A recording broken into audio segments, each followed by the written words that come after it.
정치권의 관심 뉴스들 진단해보는 나이트 포커스입니다. 오늘 김재섭 국민의힘 도봉갑 당협위원장, 서영주 더불어민주당 상근 부대변인 두 분과 함께합니다. 안녕하십니까? 안녕하세요. 예.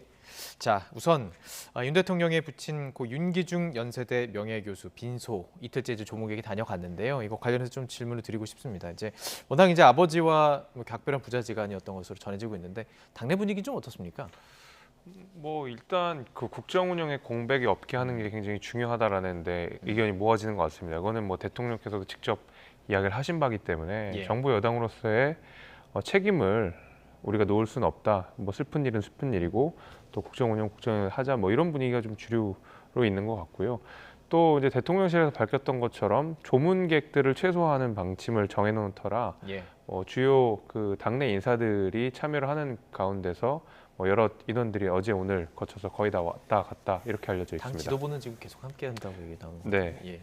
그렇게 알려져 있습니다. 크게 이렇게 당내 분위기에 영향을 주거나 그러지는 않군요. 그렇지는 예. 않습니다.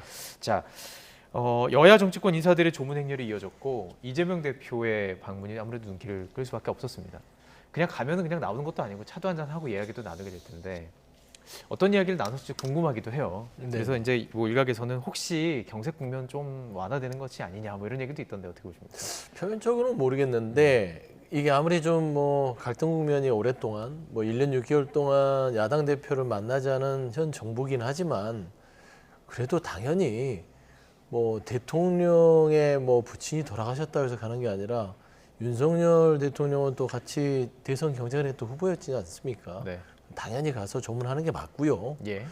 그리고 가서 이제 또 조문을 갔는데 저기에서 또 정치 얘기를 하는 것도 조금 맞지 않잖아요. 예. 그래서 아마 경색이 됐다라는 부분들은 기대하는 바는 이제 사람이 이심전심이라고 네. 마음에서 마음으로 그래도 어떤 부친의 어떤 조문으로 온 야당 대표에 대해서 윤석열 대통령이 어느 정도 어떤 인간적으로 마음이 좀 누그러질 수도 있지 않았겠냐라는 예. 그런 추측은 할 수 있지만 어떤 차를 한잔 하면서 대화를 깊게 나누거나 그런 건 없었고 예. 이재명 대표가 어떤 야당 대표를 떠나서 예. 어떤 인간적인 측면에서 그냥 통상적으로 조문을 하고 깊이 위로를 하고 돌아오신 걸로 알고 있습니다.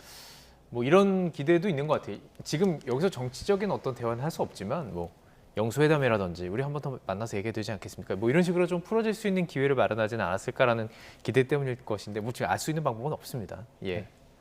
자, 알겠습니다. 자, 이제는 사흘 가족장이 지나고 내일 오전에 발의를 한 다음에 미국 출국길에 지금 올 네. 예정입니다. 좀 시선을 좀 옮겨볼 텐데 이제 한미일 정상회의가 코앞에 다가온 만큼 아무래도 네. 이런 상황들도 다 감안을 해서 지금 운영이 되는 그런 일정인 걸로 보여요. 그렇죠. 원래 이제 예. 17일부터 진행이 됐던 예정이었는데 네. 아무래도 이제 대통령의 개인사이기도 하고 예. 그러다 보니까 일정들에 있어서 약간의 조정 같은 것들이 있던 것 같습니다. 근데 네.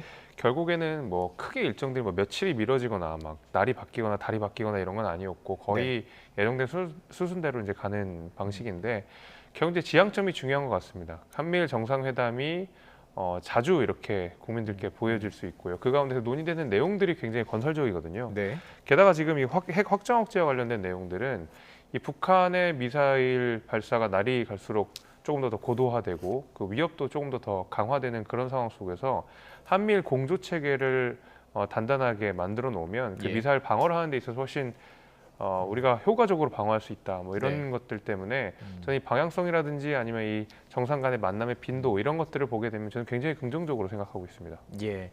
어쩌면 좀 편안하게 이 한미일 정상회담을 준비할 수 있었으면 좋았을 텐데 이제 가족사가 있기 때문에 아무래도 좀 바쁠 것 같긴 합니다.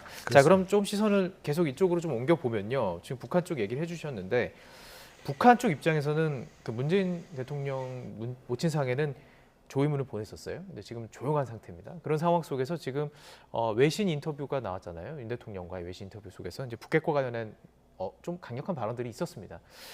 그렇기 때문에 과연 북한이 어떻게 반응하지는 않을까 이런 것도 좀 우려스럽고요. 물론 이제 북한의 반응을 좀 여쭤보기에는 전문 분야는 아니긴 하지만 어떻게 보시는지 궁금하네요. 전문 분야일 수도 있고 아닐 수도 예, 있습니다. 예. 제가 안보 예. 정책을 전공했기 때문에. 네.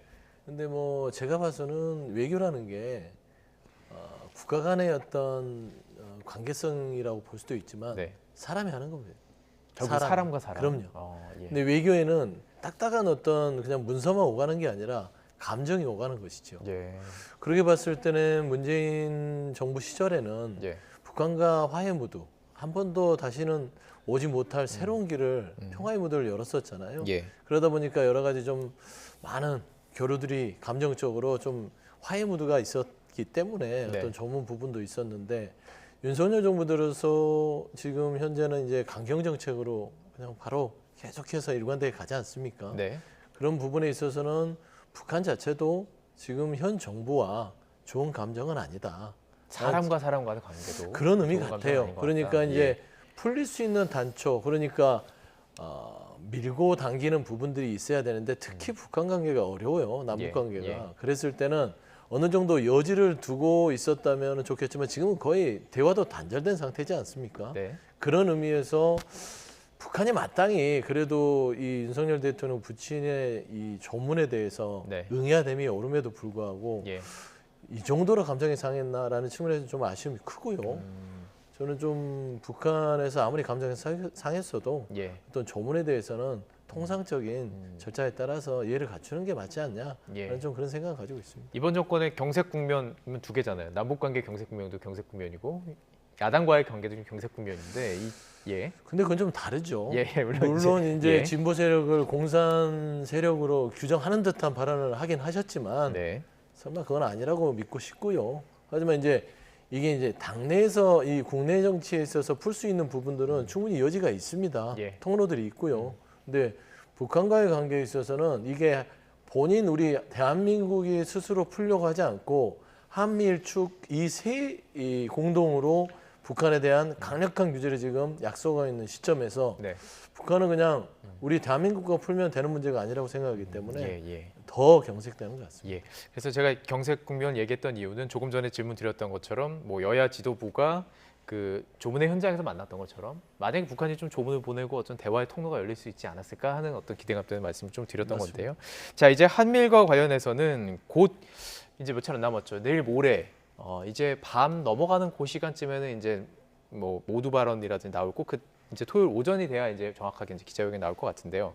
일단 삼국 관계를 규율하는 캠프 데이비드 원칙이 발표될 가능성도 있다. 이게 사실 경축사 내용을 보면은 일본의 그 유엔사 얘기도 뭐 나오고 일본의 그 미군 기지 얘기도 나오면서 뭔가 구체적으로 뭔가 이야기가 오고 가는 것 아닌가라는 생각도 좀 들기도 했습니다. 구체적으로 뭔가 나올 수 있을 거라고 보세요? 저는 뭐 나올 수 있을 가능성이 좀 있다고 예. 봅니다. 왜냐하면 지금 저희가 한미일 공조라고 하지만 예. 한국과 미국 동맹이 있고 미국과 일본도 동맹이 있지만 한국과 일본이 동맹이 되지 않았기 때문에 네. 사실은 이 세 축 중에서 한쪽 선은 비어 있는 상태거든요. 그러다 보니까 한미일 동맹이라는 표현을 쓰지 못하고 한미일 공조라는 표현을 주로 쓰게 되는데 한미일 공조로서 지켜낼 수 있는 이 미사일 방어 체계에 약간의 한계가 있다는 얘기들이 계속 있습니다. 왜냐하면 한국과 일본이 지리적으로는 가장 가깝게 붙어 있습니다만은 결국 둘 간의 동맹이 없는 상황이기 때문에 뭐 과거사 문제도 있고요.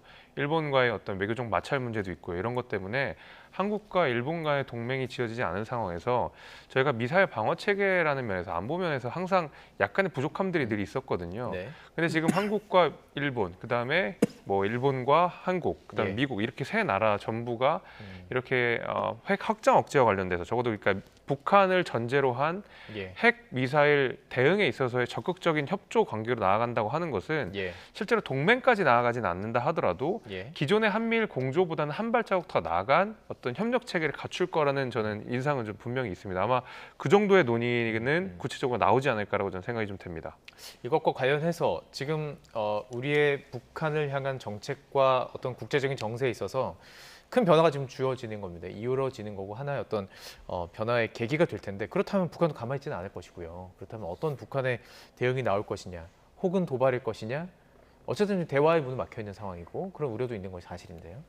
두 개 다를 선택하겠죠. 도발도 예. 선택하고 결국에는 한미일 공조 체계가 강화되면 강화될수록 결국에는 북한은 러시아와 중국과 손을 더 강력하게 잡을 수밖에 없습니다. 네. 결국에는 이제 그 결과의 피해자, 그러니까 피해자라기보다는 그 한반도의 어떤 전쟁의 리스크가 더 높아지는 것들은 우리가 감당해야 할 몫이다. 예. 라는 부분들이 좀 우려로 남는 거예요. 예. 그러니까 북한이 러시아와 중국과 손을 잡고 더 공고히 되고 한미일 축에서 확장 억제를 통해서 북한을 압박하면 네. 북한은 도발을 계속할 겁니다. 그러면 한반도의 긴장은 계속될 것이고 예. 거기는 우리 대한민국의 국민들은 이거 전쟁이 나는 거 아니야? 이게 평화의 무드는 사라지는 거 아니야? 예. 그러면 어떻게 저희가 뭐 무력으로 통일할 겁니까? 이런 이제 궁금증까지 나오는 것이거든요. 예. 그래서 저는 좀 아쉬운 것들은 늘 이제 문재인 정부에서 얘기했던 한반도 운전자론에 대해서 한번 고민했으면 좋겠습니다. 그러니까 대한민국의 운명은 대한민국이 정할 수 있게 돼야 되는데 지금 보면 한미일 확장 억제에 대한 얘기들을 하고 캠프 데이비드에 가서 많은 어떤 핵 억제까지 얘기를 하지만 예. 과연 그게 미국을 중심으로 한 일본과 일본을 교두보로 한 대한민국 이렇게 있는 마지막에 우리가 이용당하는 이 국제 정세에 외교를 하고 있는 게 아닌가. 어쨌든 라는 국격을 맞대고 있는 그렇죠. 총불을 맞대고 있는 건 우리니까. 그렇죠. 예. 그런 의미에서 과연 우리가 우리의 실리를 안보와 그 다음에 경제까지 고려했을 때 과연 예. 우리가 한미일 공조만으로 무조건적으로 다 얻을 수 있는 것인가라는 의문점들에 있어서는요. 예. 윤석열 대통령께서 좀 깊은 고민하셨으면 좋겠다 말씀드립니다. 예, 알겠습니다. 이 조문으로 시작해가지고 지금 대화가 여기까지 왔는데 이 한미일 정상회담과 관련해서는 저희가 이제 금요일에 또 자세히 또 분석해 보도록 하겠습니다.